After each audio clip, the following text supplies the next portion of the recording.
오늘 하세나 본문은 요나 1장 4절에서 17절까지 말씀입니다.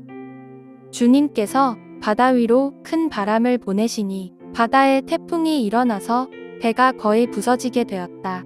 뱃사람들은 두려움에 사로잡혀 저마다 저희 신들에게 부르짖고 저희들이 탄 배를 가볍게 하려고 배 안에 실은 짐을 바다에 내던졌다. 요나는 벌써부터 배 밑창으로 내려가 누워서 깊이 잠들어 있었다. 마침 선장이 그에게 와서 그를 보고 소리를 쳤다. 당신은 무엇을 하고 있소? 잠을 자고 있다니. 일어나서 당신의 신에게 부르짖으시오. 행여라도 그 신이 우리를 생각해 준다면 우리가 죽지 않을 수도 있지 않소? 뱃사람들이 서로 말하였다. 우리가 어서 제비를 뽑아서 누구 때문에 이런 재앙이 우리에게 내리는지 알아봅시다. 그들이 제비를 뽑으니 그 제비가 요나에게 떨어졌다. 그들이 요나에게 물었다. 우리에게 말하시오. 누구 때문에 이런 재앙이 우리에게 내렸소? 당신은 무엇을 하는 사람이며 어디서 오는 길이오? 어느 나라 사람이오? 어떤 백성이오? 그가 그들에게 대답하였다. 나는 히브리 사람이오.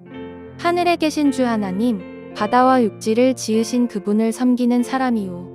요나가 그들에게 자기가 주님의 낯을 피하여 달아나고 있다고 말하니 사람들이 그 사실을 알고 겁에 질려서 그에게 소리쳤다. 어쩌자고 당신은 이런 일을 하였소? 바다의 파도가 점점 더 거세게 일어나니 사람들이 또 그에게 물었다. 우리가 당신을 어떻게 해야 우리 앞에 저 바다가 잔잔해지겠소? 그가 그들에게 대답하였다. 나를 들어서 바다에 던지시오. 그러면 당신들 앞에 저 바다가 잔잔해질 것이오. 바로 나 때문에 이 태풍이 당신들에게 닥쳤다는 것을 나도 알고 있소. 뱃사람들은 육지로 되돌아가려고 노를 저었지만 바다의 파도가 점점 더 거세게 일어났으므로 헛일이었다. 그들은 주님을 부르며 아뢰었다. 주님, 빕니다. 우리가 이 사람을 죽인다고 해서 우리를 죽이지 말아 주십시오. 주님께서는 뜻하시는 대로 하시는 분이시니 우리에게 살인죄를 지우지 말아 주십시오. 그들은 요나를 들어서 바다에 던졌다. 폭풍이 일던 바다가 잔잔해졌다. 사람들은 주님을 매우 두려워하게 되었으며 주님께 희생 제물을 바치고서 주님을 섬기기로 약속하였다. 주님께서는 큰 물고기 한 마리를 마련하여 두셨다가 요나를 삼키게 하셨다. 요나는 사흘 밤낮을 그 물고기 뱃속에서 지냈다. 요나의 도망은 계속됩니다. 어제 본문에서 그는 다시스로 도망하기 위해 욥바에서 배를 탔습니다. 그러고 나서 항해를 하게 되지요. 아마도 며칠 동안은 큰 어려움이 없었던 것 같은데 그 시간이 지나고 오늘 본문이 시작됩니다. 방금 읽은 내용이기에 간단히 요약해 보면 이렇습니다. 바다에 큰 폭풍이 생겨서 배가 난파될 위기에 처하게 됩니다. 그러자 선원들은 자기 신들에게 기도하며 물건을 버려 배를 가볍게 하지요. 그러나 요나가 잠자고 있는 것을 보고는 그에게도 자기의 신에게 기도하라고 종용합니다. 가진 수단에도 불구하고 폭풍이 잦아들지 않자 사람들은 이 폭풍이 신의 노여움으로 일어난 것이라 생각하고 그 이유를 찾고자 제비 뽑습니다. 그리고 요나가 뽑힙니다. 사람들은 요나에 대해 물었고 요나는 하나님의 얼굴을 피해 도망한다고 고백하지요. 이런 대화 가운데 상황은 점점 더 나빠집니다. 그래서 요나는 자신을 바다에 던지라고 말합니다. 그는 이 상황이 자신 때문에 일어난 것을 분명히 알고 있었던 것이지요. 그러나 이상한 것은 스스로 바다에 뛰어들지는 않는다는 것입니다. 요나가 제안했지만 사람들은 요나의 생명을 귀하게 여기며 요나를 바다에 던지지 않습니다. 그러나 상황이 더욱 악화되자 그들은 어쩔 수 없이 요나를 바다에 던집니다. 그러자 폭풍은 순식간에 잦아듭니다. 이렇게 상황은 일단락 되는 것처럼 보입니다. 아마도 바다에 빠진 요나는 이제 빠져 죽을 것이 분명해 보입니다. 그러나 우리의 예상과 달리 또 하나 놀라운 사건이 벌어지지요. 그것은 큰 물고기가 바다에 던져진 요나를 삼킨 것입니다. 그리고 요나는 물고기 뱃속에서 3일을 지내게 됩니다. 사실 오늘 본문의 사건은 우리가 요나라는 이름을 들을 때 가장 먼저 떠올리는 장면입니다. 가장 인상적인 사건이며 놀라운 기적이기 때문이지요. 바다에 빠진 사람이 죽지 않고 그것도 물고기 뱃속에서 3일이나 생존하는 것은 불가능하기 때문입니다. 참 흥미로운 사건인데 이 사건에는 하나님이 우리에게 주시고자 하는 뜻이 들어 있습니다. 첫째, 하나님의 사람이 하나님의 뜻을 따라 살지 않을 때 주위에 해를 끼치는 존재가 된다는 것입니다. 욥바에서 다시스로 항해하던 사람들이 왜 폭풍을 만나 죽을 위기에 처했을까요?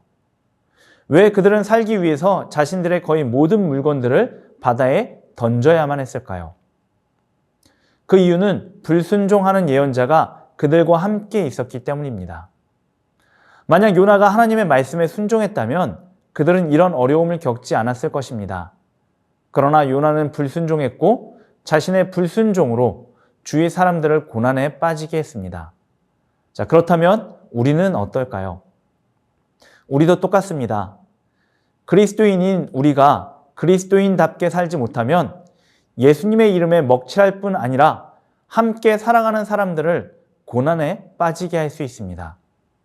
그렇기에 우리는 하나님의 백성답고 그리스도인답게 하나님의 부름을 받은 예언자답게 살아야 합니다. 나의 뜻과 생각, 나의 감정을 우선하기보다 하나님의 마음을 우선해야 합니다. 그것이 복된 삶이고 그것이 복을 전하는 삶이기 때문입니다. 이 점을 기억하며 살아가는 우리가 될 수 있으면 좋겠습니다. 이 사건을 통해 하나님이 말씀하시는 또 한 가지 메시지는 이 모든 일은 하나님이 친히 행하셨다는 것입니다. 오늘 본문에서 여호와가 주어로 사용된 부분은 두 곳인데 바로 본문 첫 절인 4절과 마지막 절인 17절입니다. 그리고 주어로 사용된 여호와는 바다의 바람을 내리시는 분, 물고기를 준비하시는 분으로 나옵니다. 본문은 이 모든 사건이 우연히 된 것이 아님을 말하고 있지요. 모든 것이 하나님의 의지대로 그분의 뜻대로 된다는 것을 보여주는 것입니다. 더불어 그 하나님은 요나를 포기하지 않으신 것처럼 우리를 포기하지 않으시는 분이시지요. 따라서 우리가 하나님의 뜻에 더 빨리 순종하고 그 뜻을 받드는 것이 진정으로 복된 삶이며 복을 전하는 삶인 것입니다. 본문이 주는 마지막 메시지는 하나님의 사람에게는 끝나도 끝난 것이 아니라는 점입니다. 앞서 말씀드린 것처럼 하나님은 모든 것을 당신의 뜻대로 이끌어 가십니다. 이것은 하나님이 능력 많은 분이심을 의미합니다. 분명 사람들은 요나를 바다에 던졌을 때 그가 끝났다고 생각했습니다. 그것이 이치에 맞습니다. 게다가 큰 물고기가 요나를 삼켰다면 그는 그 안에서 소화되는 것이 맞습니다. 그것이 이치이지요. 그러나 하나님은 그 이치를 만드신 분이십니다. 그렇기에 그 이치를 초월하실 수 있는 분이시지요. 요나는 두 번이나 끝장날 상황이었지만 그는 끝나지 않았습니다. 바로 하나님 때문입니다. 하나님의 사람들 또한 모든 것이 끝났다고 생각할 때가 있습니다. 그러나 하나님이 계시기에 모든 일이 끝나지 않습니다. 혹 끝난 것 같아 보일 때에도 소망이 있습니다. 그것은 하나님의 백성, 바로 그리스도인이 가질 수 있는 특권입니다. 바로 소망이지요. 그래서 시편 42편의 기자는 너는 하나님께 소망을 두라 라고 말하고 있는 것입니다. 오늘 하루를 살아갈 때 이 말씀을 잘 기억하시기 바랍니다. 그래서 내 모든 삶이 주님의 손 안에 있다는 것을 기억하고 하나님의 말씀에 순종함으로 복을 받고 복을 끼치는 우리가 되기를 바랍니다. 그리고 절망적인 상황에서도 오직 하나님께 소망을 둠으로 하나님의 도우심을 경험하는 우리가 되기를 바랍니다. 오늘의 하시조는 우리 교회 예배 안내부를 위해서 기도하는 것입니다. 주일에 환한 미소로 환대해 주시는 예배 안내부의 수고에 감사하는 마음을 전해보면 어떨까요? 오늘의 하시죠. 함께 하시죠.